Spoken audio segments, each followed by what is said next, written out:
What's going on, everyone? I'm just a typical, average American here today to react and learn about King Charles 2024 Christmas message. So, from what I remember, this is a tradition in the UK for the Queen or the King to deliver an annual Christmas speech. And I haven't heard anything about this message here in America. So now that it's been a couple of days, I'd really like to hear what exactly was said and what was talked about in this yearly message. So let's take a look. Earlier this year, as we commemorated the 80th anniversary of D-Day, the Queen and I had the enormous privilege of meeting once again the remarkable veterans of that very special generation who gave of themselves so courageously on behalf of us all.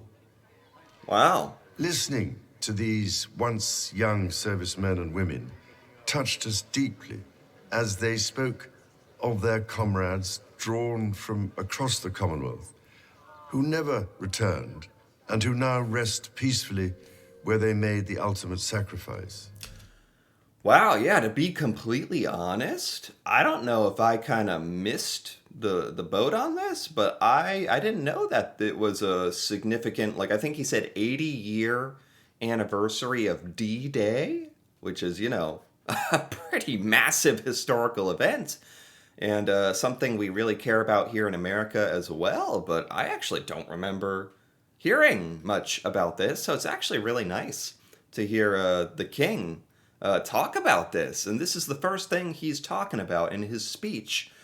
I think this speech is supposed to be sort of a recap of the year and maybe like some of the highlights, or is this supposed to be motivational? I kind of forget. I watched last year's Christmas speech. It was very good, but I honestly forget a lot about what the speech is going to be about. But yeah, I think this is a wonderful little homage to the veterans here in America. We really love our veterans, and yeah, I can kind of connect to this. This is really good.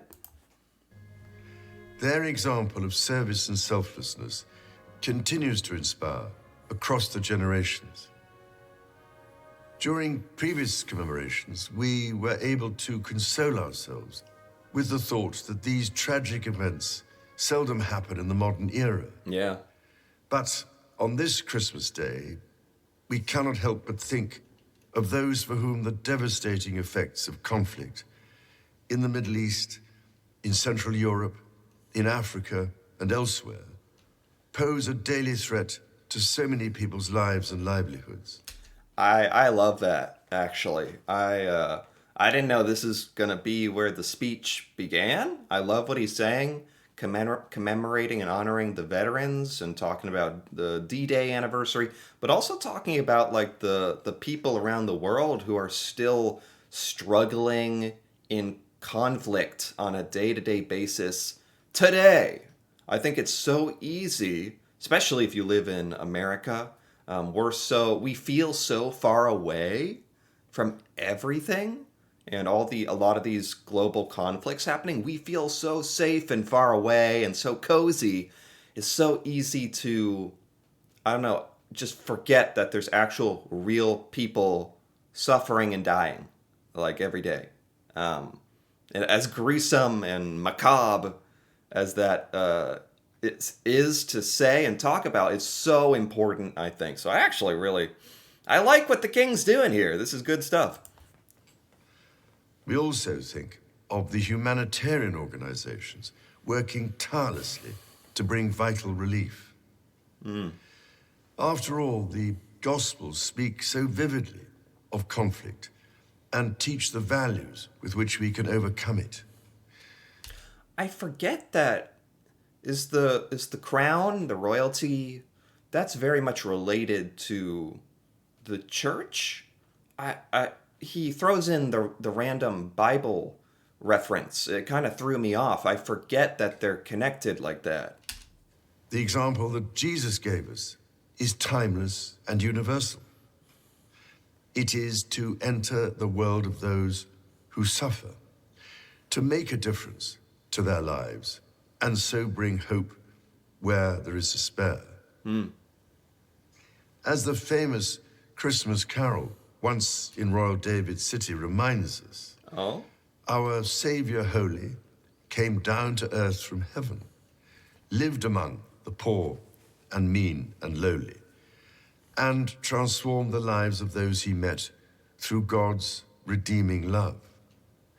Oh, yeah. It's a nice sentiment. I mean, whether you're a religious person or not, I think we can all kind of relate and connect to a message of like trying to empathize and help those around the world who are less fortunate and in need in the today. That is the heart of the Nativity story. And we can hear its beat in the belief of all the great faiths, in the love and mercy of God, in times of joy and of suffering, calling us to bring light where there is darkness. All of us go through some form of suffering at some stage in our life, be it mental or physical. Wow, I like this B-roll. They've really modernized these speeches, I think. There's no way. Was it always like this? Like when the Queen was giving Christmas speeches, were they cutting away and showing other things outside of the speech? Like they have this video here of the king. I think maybe he's talking to a cancer patient. I'm just kind of guessing based on her lack of hair. It's really cool to see that the king goes out in public and has these, like, I don't know, on some level it's obviously there's cameras around and it's sort of a press event, but putting that aside, he seems like a really like authentic, nice guy for being a king. That is kind of tough to do, I would imagine, if you're in that position. So the fact that he goes out, talks to people, commemorates the veterans, talks about people in need. I don't know that much about King Charles, but if I were to base it just on this speech and what I'm seeing, I like him. He seems quite likable and like a stand-up, sort of relatable guy for being a king. The degree to which we help one another and draw support from each other, be we people of faith or of none, is a measure of our civilization as nations. This is what continually impresses me as my family and I meet with and listen to those who dedicate their lives to helping others. Yeah. I am speaking to you today from the chapel of the former Middlesex Hospital in London. Oh, wow. Now itself a vibrant community space. Jeez. And thinking especially of the many thousands of professionals and volunteers here in the United Kingdom and across the Commonwealth who, with their skills and out of the goodness of their heart, care for others. Yeah. Often at some cost to themselves. Wow.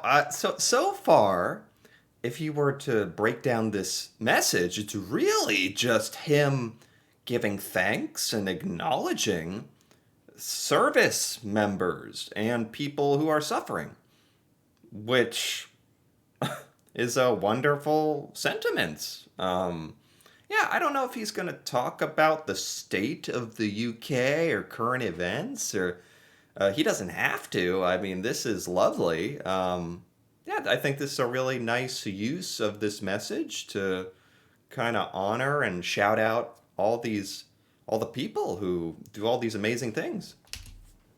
From a personal point of view, I offer special heartfelt thanks to the selfless doctors and nurses who this year have supported me and other members of my family through the uncertainties and anxieties of illness. Right. And have helped provide the strength care, and comfort we have needed. Right. That man, what was it? This is the kind of stuff that sometimes does show up in our American news. Um, is the king struggling with some form of cancer? I think. And someone else, like maybe Kate Middleton? I don't know the royalty very much at all. Members of the royal family are having like cancer scares, right? I think that's what he's talking about. I'm deeply grateful, too, to all those who have offered us their own kind words of sympathy and encouragement.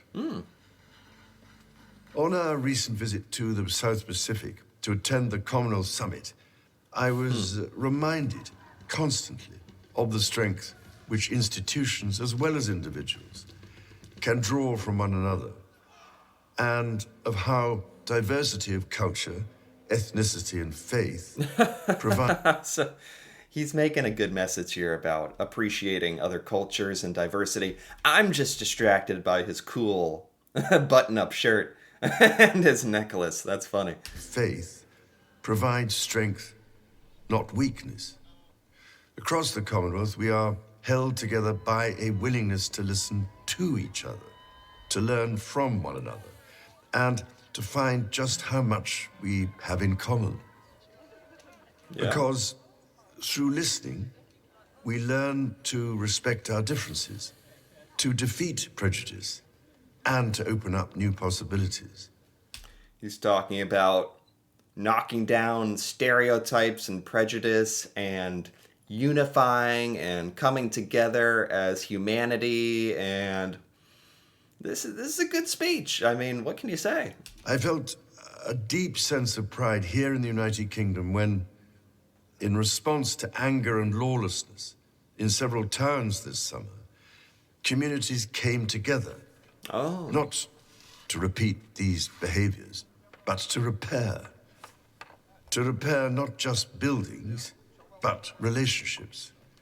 And most importantly, to repair trust by listening and, through understanding, deciding how to act for the good of all. So this is something that really doesn't get much coverage, not really talked about in America, like civil unrest in the UK. I did one video trying to learn about it a while ago. Rioting or destruction of property, fighting, that sort of thing. I'm not totally clear on all that, but he's basically saying, yes, it happened, and it's the aftermath that we can be proud of, coming together, cleaning everything up, trying to resolve our differences.